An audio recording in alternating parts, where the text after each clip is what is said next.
Picture a Roman walking through the Forum, and within seconds you could read his entire life story from his clothing, whether he was a citizen or a slave, a magistrate or a mourner, a political candidate or an accused criminal, a triumphant general or an ordinary man, all from the colour, the stripes and the style of the single garment that defined Roman identity, the toga.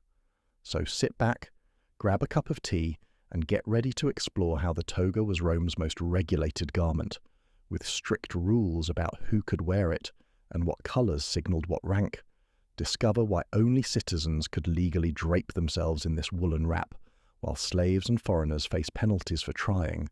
Understand how purple borders and whitened fabric and dark dyes created a walking social hierarchy visible at a glance, and learn what the toga praetexta, toga candida, toga picta, and the eventual abandonment of this once essential garment reveals about why Romans literally wore their social status on their sleeves, or rather, in their carefully arranged folds. The toga is probably the most iconic garment in Western history. When we think of ancient Rome, we picture senators in flowing white robes, orators gesturing dramatically with fabric draped over their arms, emperors wrapped in purple and gold. But the reality of the toga was far more complex, more regulated, and ultimately more burdensome than those romantic images suggest. The toga wasn't just clothing. It was a legal document you wore, a statement of citizenship, rank and social position that every Roman could read at a glance. And like many things Roman, it came with rules. Lots of rules. Let's start with the most fundamental rule. Only Roman citizens could wear the toga. This wasn't a suggestion or a social convention. It was law. The toga was the defining garment of Roman civic identity, the visible marker that separated citizens from everyone else. Slaves couldn't wear it. Foreigners couldn't wear it. Exiles who had lost their citizenship couldn't wear it. If you saw someone in a toga, you knew immediately that this person was part of the Roman political community, with all the rights and privileges that entailed. This citizenship requirement made the toga something more than clothing. It was a badge of belonging, a uniform of civic participation. When a Roman put on his toga, he was literally wrapping himself in his citizenship, making visible his membership in the most powerful political community in the ancient world. The toga said, "I am Roman. I have rights. I can vote, hold office, make contracts, own property, appeal to Roman law. I belong here." The consequences for wearing a toga illegally were serious. A slave caught wearing a toga could face severe punishment. A foreigner impersonating a citizen through dress was committing a form of fraud. The Romans took these distinctions seriously because the toga represented real legal status with real consequences. You couldn't fake citizenship by putting on the right clothes. Or rather, you could try, but you'd face penalties if caught. The basic toga for adult male citizens was the toga virilis, sometimes called the toga pura, the toga of manhood, or plain toga. This was a large, semicircular piece of white or off-white wool, typically around 18 feet long and 6 feet wide, that was draped over the body in a specific way. There was no sewing, no fastening, no buttons or pins in the traditional style. The toga was held in place purely by the weight of the fabric and the skill of the draping. Getting it right required practice, and many Romans needed help from slaves or attendants to achieve the proper look. A Roman boy received his toga virilis in a coming-of-age ceremony, typically between ages 14 and 17. This was a major life transition, marking the passage from childhood to citizenship. Before this ceremony, freeborn boys wore a different toga, the toga praetexta, with its distinctive purple border, but we'll get to that shortly. The day a boy put on the plain white toga virilis was the day he became, legally and socially, a man and a citizen. Families celebrated this transition with religious rituals and public processions. The boy's childhood toga was dedicated to the household gods, and he assumed the responsibilities of adult citizenship. The toga praetexta, the toga with a purple border, was one of the most significant variations. This toga had a stripe of purple running along its edge, and it was worn by two very different groups, curule magistrates and freeborn boys. The curule magistrates were the senior officials of the Roman state, consuls, praetors, censors, and curule aediles. These were the men who held imperium, the power to command, and the purple border on their togas announced their authority to everyone who saw them. Why did freeborn boys also wear the purple-bordered toga? The explanation the Romans gave was that the purple border protected children, marking them as freeborn and under the protection of the state. It was a visible sign that this child was not a slave, not available for exploitation, but a future citizen whose person was sacred. When a boy came of age and received his toga virilis, he gave up the purple border, no longer needing its protection, as he assumed the full status of citizenship. The purple in the toga praetexta wasn't just any purple, it was Tyrian purple, one of the most expensive dyes in the ancient world. This dye came from murex sea snails, harvested along the Phoenician coast, and producing even a small amount required processing thousands of snails. The purple colour was so expensive that it became synonymous with power and prestige. The fact that magistrates and freeborn children wore purple borders tells us something about Roman values. Authority was displayed through expensive, visible symbols, and children of citizens were valuable enough to warrant similar display. The toga candida was the toga of political candidates, and it gives us the English word candidate itself. Candidus in Latin means white, bright, or shining, and the toga candida was a toga that had been specially whitened or bleached to stand out from ordinary togas. Candidates for office would treat their togas with chalk or fuller's earth to make them brilliantly white, impossible to miss in a crowd. When a Roman announced his candidacy for office, he literally wore his ambition. Picture election season in Republican Rome. Candidates would walk through the forum, their togas gleaming white, greeting voters, shaking hands, making promises. The whitened toga announced, "I am seeking your vote. I want to serve. Look at me." The visual impact was intentional. In a society without mass media, without posters or television ads, your clothing was your campaign advertisement. The brighter your toga, the more visible your ambition. The toga pulla, also called the toga atra, was the opposite of the candidate's bright white.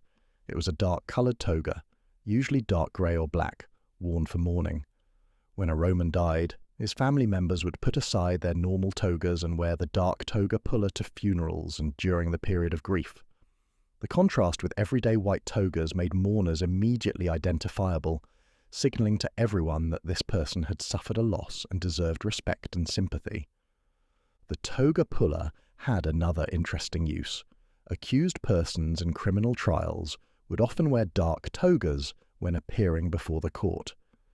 This was a form of visual pleading, an appeal for sympathy. The accused was saying through his clothing, "I am in distress. I am suffering. Have mercy." The contrast with the bright toga candida of candidates was deliberate. Where candidates projected confidence and ambition, the accused projected humility and need. The most prestigious toga of all was the toga picta, the painted or embroidered toga. This was a purple toga decorated with gold embroidery, worn by generals celebrating a triumph. The triumph was the highest honour a Roman commander could receive, a ceremonial procession through the city celebrating a major military victory. During this procession, the triumphant general wore the toga picta, dressed literally like Jupiter himself, the king of the gods. The toga picta was so associated with divine and royal power that it was carefully restricted. Only triumphing generals could wear it, and only during the triumph itself. Later, emperors adopted the toga picta as part of their regular ceremonial dress, which tells us something about how imperial power absorbed and monopolized the symbols of republican achievement.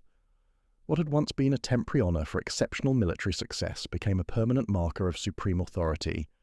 The toga trabea was worn by augurs, the priests who read omens and interpreted the will of the gods.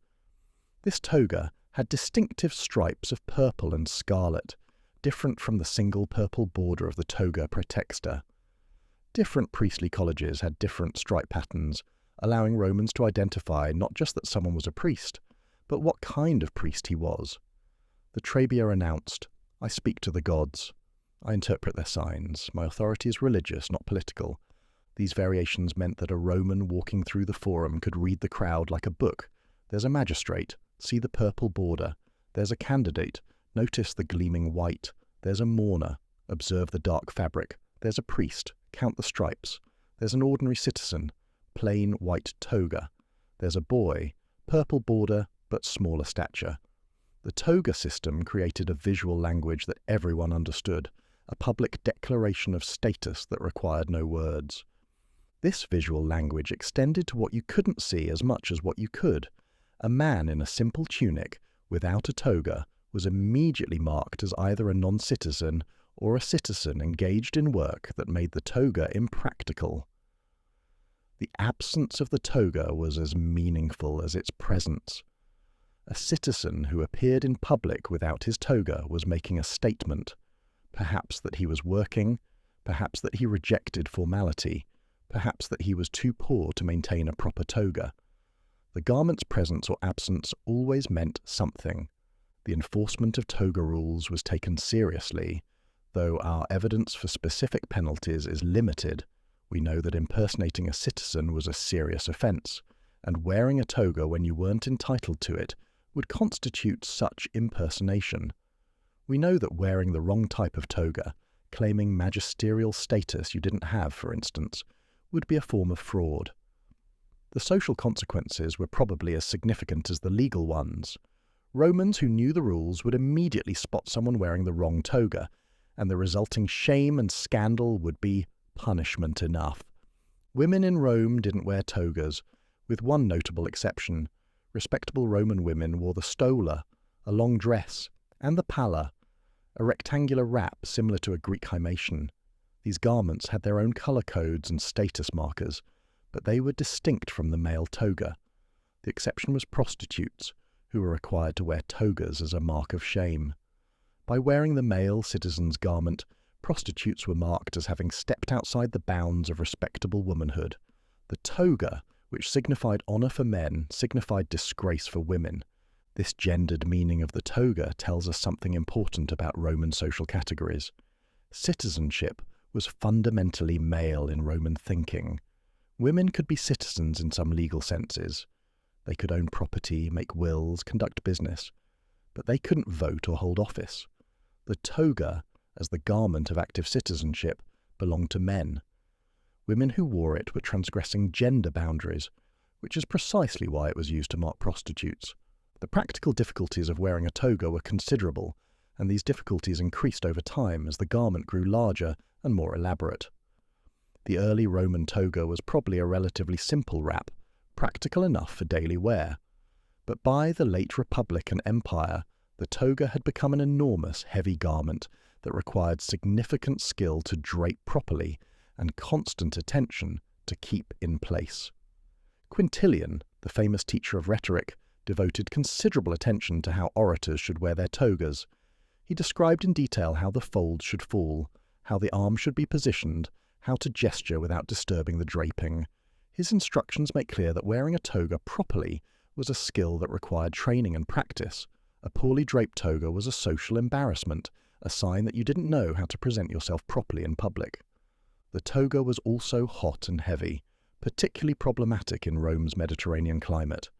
The wool fabric, while appropriate for cooler weather, became oppressive in summer heat. You couldn't work in a toga. The flowing fabric would get in the way of any physical labour.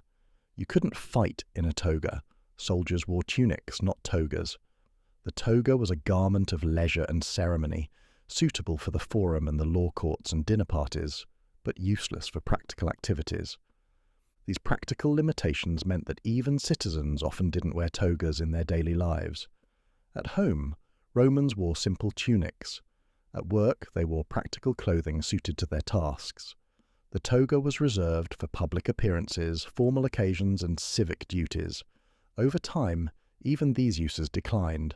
By the late Empire, the toga was worn only for the most formal ceremonies, and eventually it disappeared entirely, replaced by simpler garments like the tunic and pallium.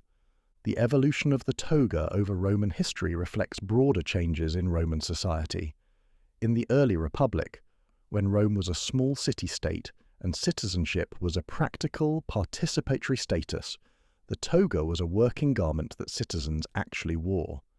As Rome grew into a vast empire and citizenship became more of a legal category, than an active participation, the toga became more ceremonial and less practical. As Roman society became more diverse and less focused on the old civic distinctions, the toga's significance faded. The quality of a toga also communicated wealth and status, even within the category of ordinary togas. A wealthy citizen's toga virilis would be made of fine, soft wool, carefully woven, brilliantly white. A poor citizen's toga might be coarse, yellowish, poorly maintained.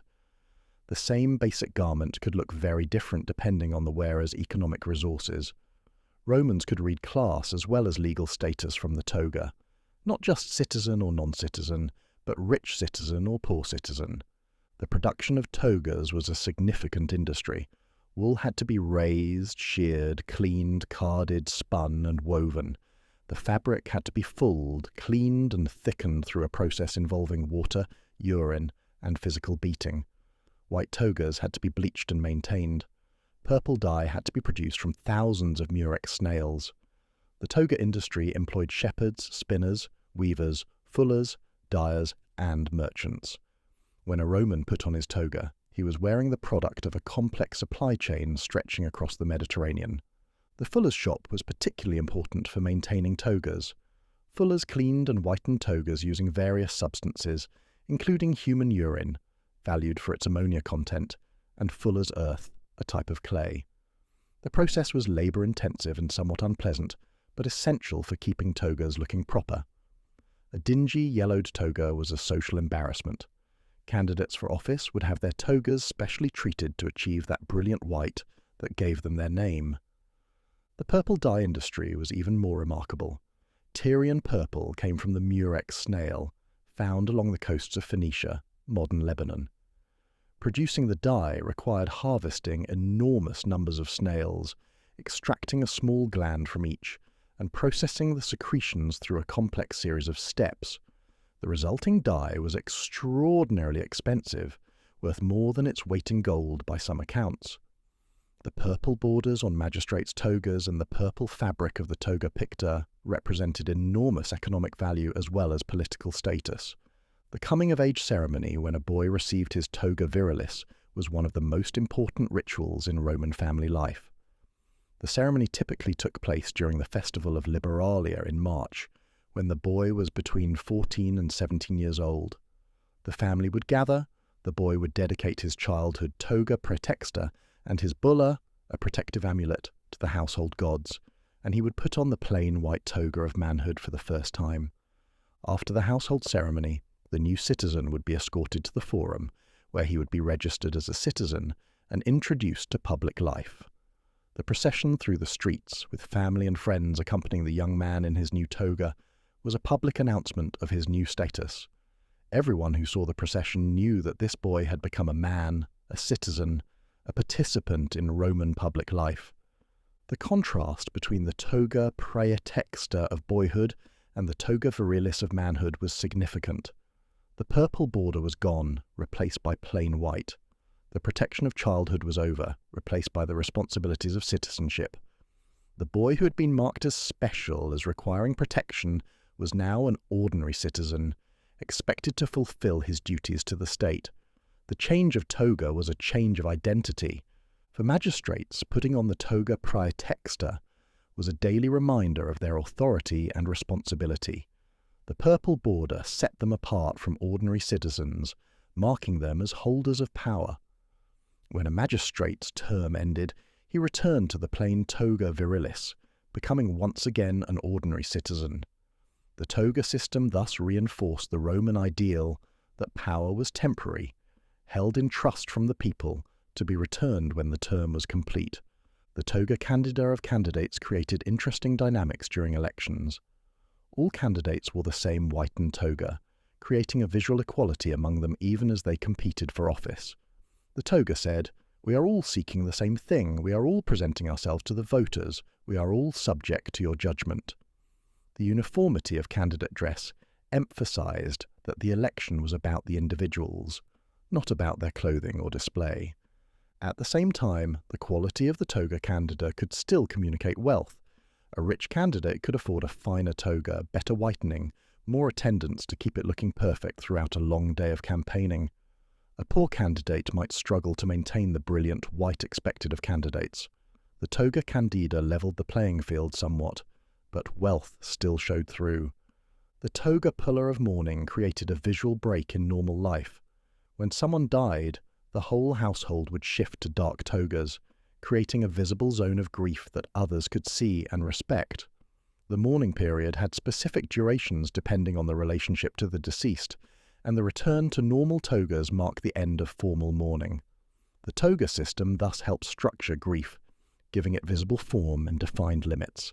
The use of dark togas by accused persons in trials was a form of visual rhetoric. The accused was performing distress, showing the jury that he was suffering, that he was already being punished by the accusation itself. This visual pleading was so common that it became expected. An accused person who appeared in bright clothing might be seen as arrogant or unconcerned. The toga pulla was part of the defense strategy. The toga picta of triumphing generals represented the pinnacle of Roman achievement. For one day the triumphator dressed like Jupiter himself, wearing the purple and gold that normally belonged only to the gods. His face was painted red, like the statue of Jupiter on the Capitoline. He rode in a chariot through the streets of Rome while the people cheered. The toga picta was the costume for this moment of quasi-divine status. But the triumph also included reminders of mortality. A slave stood behind the triumphator, whispering, "Remember you are mortal," as the crowd cheered. The toga picta was temporary, borrowed divine status that would be returned at the end of the day. The general would go back to his ordinary toga, his ordinary status, his ordinary mortality. The toga system thus contained even its most exalted expression within limits. When emperors began wearing the toga picta regularly, they were claiming permanent what had been temporary, making every day what had been exceptional.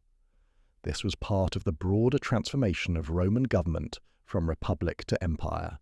The symbols of extraordinary achievement became the symbols of permanent power. The toga picta, once earned through military victory, became inherited through succession. The decline of the toga in late antiquity reflects the transformation of Roman society. As the empire became more diverse, as citizenship was extended to all free inhabitants, as the old civic distinctions lost their meaning, the toga lost its significance. Why wear this heavy, impractical garment to show citizenship when everyone was a citizen?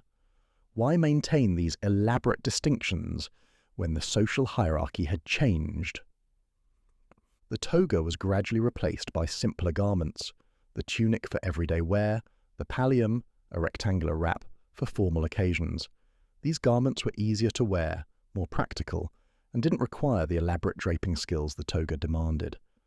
By the end of the Western Empire, the toga had become a historical curiosity, worn only for the most traditional ceremonies, if at all.